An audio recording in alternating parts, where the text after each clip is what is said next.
Here is the problem. It says find the Taylor polynomial. So Taylor polynomial is coming from Taylor series. It's just that means you have to stop at the third order. So it's n from 0 to 3, x minus a the power n times fn at a by n factorial, right? So we need to write for f of x is ex. I suggest we draw the table of values. In the first column, you write n value. In the second column, you write nth derivative of the function. And in the next one, you put the value of x as a. Okay. So when n is 1, okay, let's start from 0. When n is 0, it's f0 of x basically means f of x. That is ex. So when I put a equal to 1 in here, a is 1. So that is e the power 1, which is e.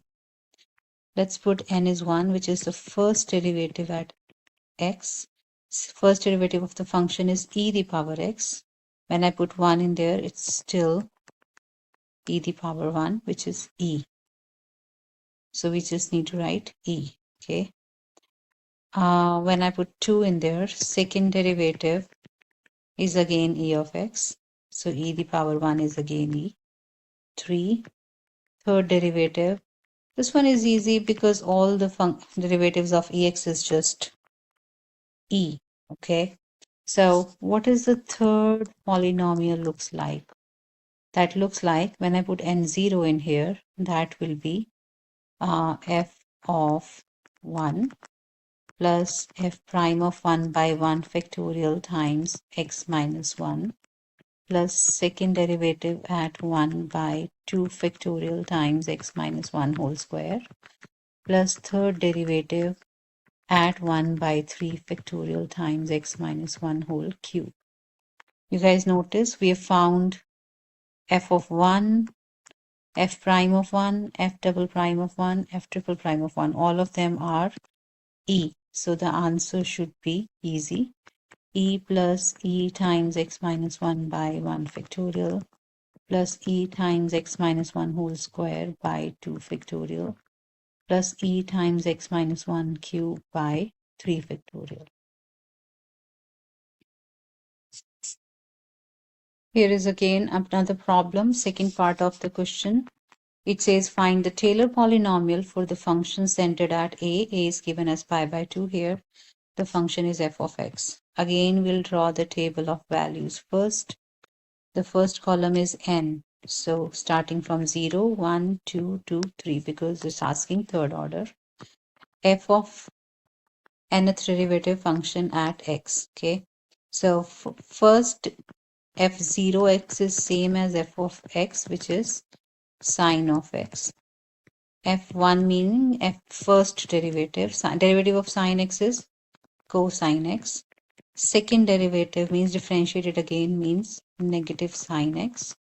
Third derivative, differentiate one more time, negative derivative of sine is cosine x. Then we put values of a. So nth derivative at a is given as pi by 2. So sine pi by 2 is 1. Cosine pi by 2 is 0. Negative sine pi by 2 is negative 1. Negative cosine pi by 2 is 0. So what is the definition of P3x? That would be f at a, which is pi by 2, plus f prime at pi by 2 by 1 factorial times x minus pi by 2, plus second derivative at pi by 2 by 2 factorial times x minus pi by 2 whole square, plus third derivative at pi by 2 by 3 factorial times x minus pi by 2 whole cube. Now we found all these values. F pi by 2 is 1 plus f prime pi by 2 is 0. So therefore this whole thing will just become 0, plus second derivative of pi by 2, f at pi by 2 is -1 by 2 factorial times x minus pi by 2 whole square, plus the third derivative is coming 0, so the whole thing will just become 0. So t3x would be 1 minus 1 by 2 times x minus pi by 2 whole square. Last part of the question, we're still trying to find t3 of this function now. The function is ln x. So one more time, let's write t3. That's f of a, which is 1. First derivative of function at 1 by 1 factorial times x minus 1, plus second derivative of function at 1 by 2 factorial times x minus 1 whole square, plus third derivative at 1 by 3 factorial times x minus 1 whole cube. So to find all these, we can draw a table. In the first column, we have n value, nth derivative of function at x, and lastly, nth derivative of function at a, which is 1. So we are starting from n is equal to 0. First, the f0 means just function itself. So that is natural log of x. When we put n in there, natural log of 1 will be equal to 0. n1 means first derivative of the function. The derivative of ln x is 1 by x. So when I put 1 by 1, that should be 1. 2. Second derivative of the function is -1 by x square. When I put 1 in there, -1 by 1 square will be -1. 3.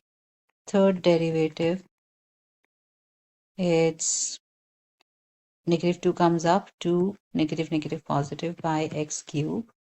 So when I put 1 in there, -2 by 1 cube is negative.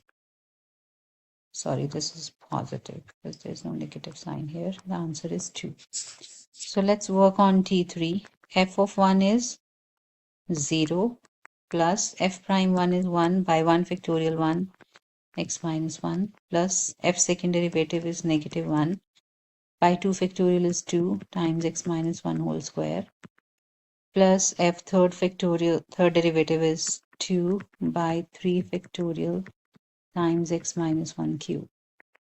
So we have answer as x minus 1 minus x minus 1 whole square times half plus 2 by 3 factorial would be 1 by 3 x minus 1 whole cube. That is your T3 of x.